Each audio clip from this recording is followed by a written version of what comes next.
it's fair to, for Ukraine and for Russia to achieve a lasting and durable peace if Ukraine cedes its territories that Russia hasn't yet conquered? Do you think it's a fair peace for Ukraine? We're going to have a lasting peace. Just to answer the first part of your question, we're going to have a lasting peace. I hope it's going to be immediately. I hope it doesn't have to go on. And I think people of the whole world is going to be very happy when that's announced. Mr. President, you posted on social media, Mr. President, a very touching letter from the First Lady. And the letter was hand-delivered to President Putin. And it calls for an end to the war, essentially, because of the children and the children's future. Why did the First Lady feel that letter was necessary? Was it because she believes that Mr. Putin is the aggressor in the war? Is a similar letter being hand-delivered to President Zelensky? So the First Lady felt very strongly.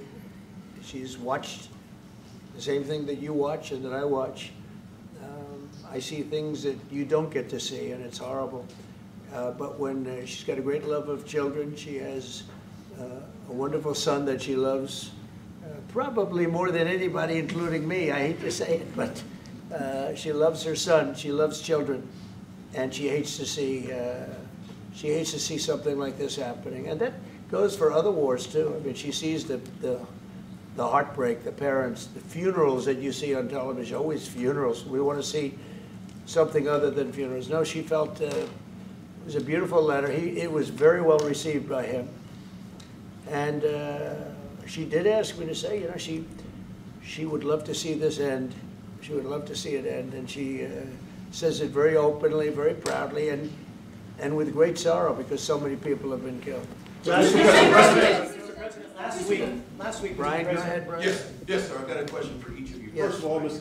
President Zelensky, you look fabulous in that suit. I said the same thing. Yeah, you look good. I said the same thing. Yeah, looks good on I you. said the one that attacked you last time. See, now he's I remember that. Yeah, I apologize to you. You look wonderful. No, my first question for you, President Zelensky. In the same suit. You see, I changed, you are not. Maybe yours is much better. Real quickly, upon peace, God willing we get peace, are you open to holding an election in your country? Yes, of course. We are open for election, yes.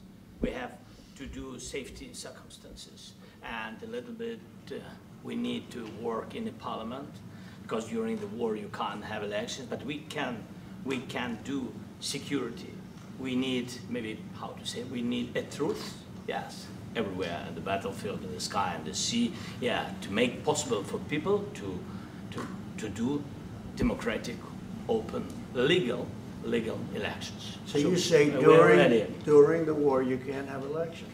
So let me just say 3.5 years from now, so you mean if we happen to be in a war with somebody, no more elections. Oh, that's good. I wonder what the fake You like this idea? Yeah.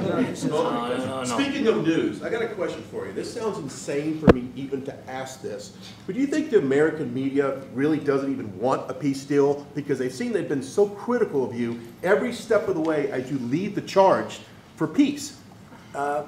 It's an amazing phenomenon. I said that if in the settlement you got Moscow, St. Petersburg, and thousands of miles around them, they would say I made a bad deal. The level of hatred and animosity is incredible. Not with all. I mean, we have great people up here. We also have terrible people up there that I think are told what to say. But, you know, in solving all of these wars, they don't even write about it. You know, I saw major wars. I saw wars that have been going on for 31, 35, and 37, and a couple of quicker ones. One that was going to go into a full-blown deal very quickly. You know what the one I'm talking about. It was a big one. But they don't even write about that. No matter what I do, no matter what, and you know, this is not anything to do with you. It's probably to your advantage in a certain way. But no matter what I do, no matter what deal I make, from my standpoint, you'll come out good. Maybe President Putin will come out good. But they'll say, Trump was absolutely horrible. It's just that, and I've lived with that for a long time. I've lived with it since just before the first election. I used to get great publicity. Now I get the worst publicity anyone's ever gotten in office, but I won in a landslide, so that people understand. They're the only ones that count, ultimately. But I've also had great reporters. I've had journalists that are very good. But it's very sad when you do the right thing. As an example, they said, because of the fact that Vladimir Putin came to American soil, this was a tremendous defeat for Donald Trump. No, it was really wonderful that he did it. It was a hard thing for him to do, to be honest with you. It was the opposite of what they said, but they said it. Now, if he didn't come, they'd say that was also bad for Trump. You know, there's no way. And there's just a great dishonesty of the press, and I think that's why it's lost its credibility. You know, its credibility is at an all-time low. We have a thing going on right now in D.C. We went from the most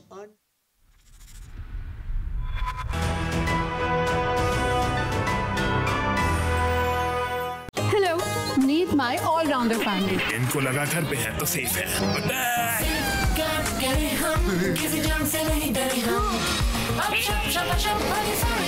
ले आए